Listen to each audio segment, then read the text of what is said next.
Hey everyone, it's EmJems here. Today we're taking a look at the Life is Strange 2 official reveal trailer. It has just been released today. I'm so freaking excited. I have a lot of thoughts for you guys, so let's get into it. First of all, we can see that the game is rated M for mature. We have a lot of mature themes here, so it seems that it's going to be pretty similar to original Life is Strange, tackling a lot of those difficult, emotionally challenging themes. So that's great to see that they're going to be focusing on looking at these kinds of relatable issues, and I think that's what people really liked about the original Life is Strange, and that's why they gravitated towards it, because, you know, a lot of us can relate to these sorts of themes, especially when we're teenagers. So yeah, that's really great to see. I also want to mention that I got a lot of information from the official Life is Strange blog on Tumblr. I will link it down in the description below. If you guys want to check it out, I would highly recommend. It gives a pretty comprehensive overview of the trailer so you can understand what's going on a little bit more. So with that, let's get into it. What are we gonna do now? There's nothing we can't do. So right away we can see that the protagonists for Life is Strange 2 are in fact the brothers from the end of Captain Spirit that we saw at the very end of the game that saved Chris from falling out of the treehouse. Now, I originally thought that it was going to be Daniel, the younger brother, that had the powers, but it appears that it's actually going to be his older brother Sean. So on the blog it says that Daniel is 9 and Sean is 16. Yeah, we're going to be playing as Sean, so he's the one that's going to be making all of the decisions, and his decisions are actually going to be influencing Daniel and kind of shaping his character. So that's really interesting. That's going to be a lot of pressure to see how our actions as Sean are going to affect Daniel. I have no idea where we are. Feels like we're walking nowhere.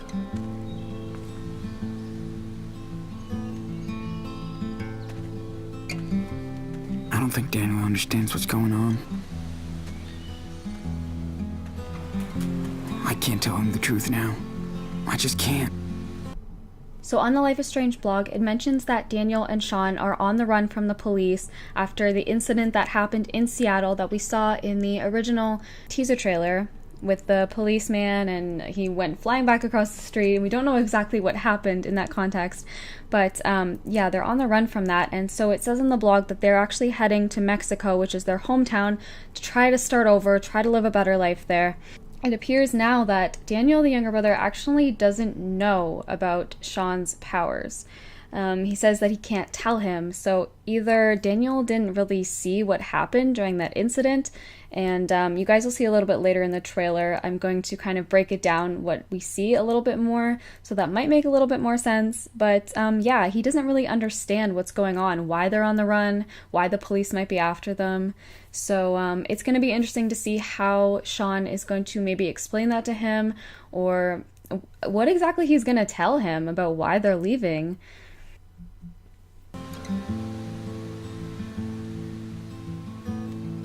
How am I supposed to take care of us out here?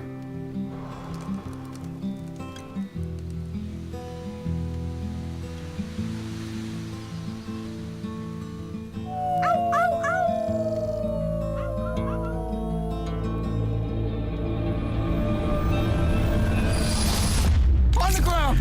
Don't move! Oh.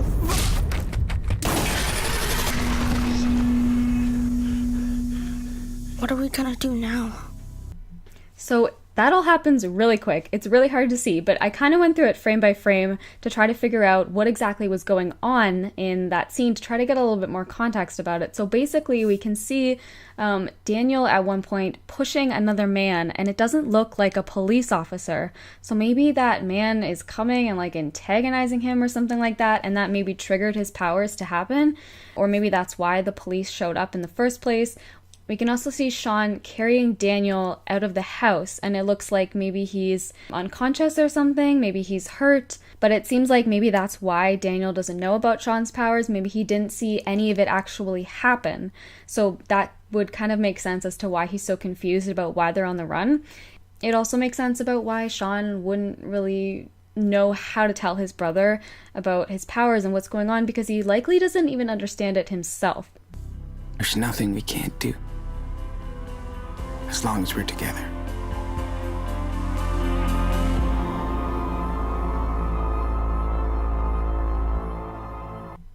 And there it is, you guys. Episode 1 of 5 comes out on September 27th. It is so soon.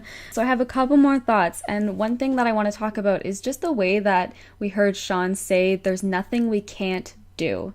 And for some reason, the way that he says it makes me think of this might be kind of a good versus evil situation.